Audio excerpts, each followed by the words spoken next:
നമസ്കാരം. ഏറെ ആരാധകരുള്ള താരകുടുംബമാണ് നടൻ കൃഷ്ണകുമാറിന്റേത്.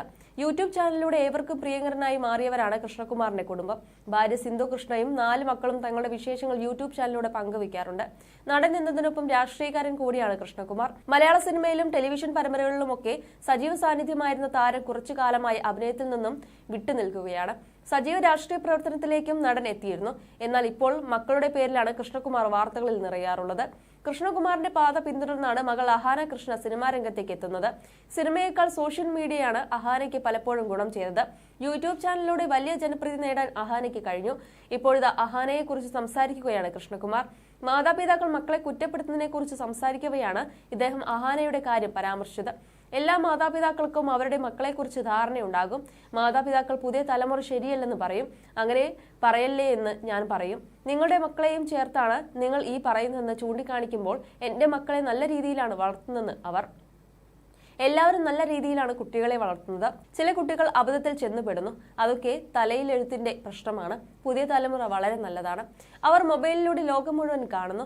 അവർക്ക് നമ്മളെക്കാൾ കാര്യങ്ങൾ അറിയാം. പുതിയ തലമുറയെക്കുറിച്ച് നമ്മൾ നല്ലത് പറഞ്ഞു തുടങ്ങിയാൽ അവർ തിരിച്ചും നമ്മളെ പറ്റി പറയും. അഹാന പണ്ട് ചെന്നൈയിൽ വിഷ്വൽ കമ്മ്യൂണിക്കേഷൻ പഠിക്കാൻ പോയപ്പോൾ അവിടെ ഹോസ്റ്റലില്ല. അപ്പോൾ അവിടെ ഒരു ഹോസ്റ്റലിൽ കൊണ്ട് ചേർത്തു. അവൾ എപ്പോഴും ഭയങ്കര സന്തോഷത്തോടെ ഹോസ്റ്റലിലെ കാര്യങ്ങൾ പറയുമായിരുന്നു. ഹോസ്റ്റലിന്റെ വെളിയിലൊരു ബാൽക്കണി പോലെയുണ്ട്. അവിടെ ഞങ്ങൾ സുഹൃത്തുക്കൾ ഇരിക്കും, ഭക്ഷണം കഴിക്കുമെന്നൊക്കെ. ഫൈനൽ ഇയർ ആയപ്പോൾ ഹോസ്റ്റൽ ഫീസ് പോലും ഞങ്ങൾക്ക് അടയ്ക്കേണ്ടി വന്നില്ല. അന്ന് ഞങ്ങൾക്ക് സാമ്പത്തിക ഞെരുക്കമുണ്ട്.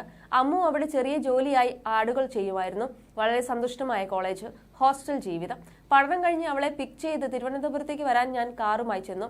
ഹോസ്റ്റലിൽ പെട്ടിയെടുക്കാൻ ആളില്ല. ഞാൻ കയറി എടുത്തോളാമെന്ന് പറഞ്ഞു. ഇവിടെ ആണുങ്ങളെ പ്രവേശിപ്പിക്കില്ല, ലേഡീസ് ഹോസ്റ്റലാണെന്ന് പറഞ്ഞു. കുറെ കഴിഞ്ഞപ്പോൾ ഏതോ സംസ്ഥാനത്തുള്ള ഒരാൾ വന്ന് കയറി. ഇതെങ്ങനെ കൊച്ചിന്റെ തന്തയ്ക്ക് കയറാൻ പറ്റുന്നില്ല, കണ്ടവന് കയറാൻ പറ്റുമോ എന്ന് ഞാൻ ചോദിച്ചു.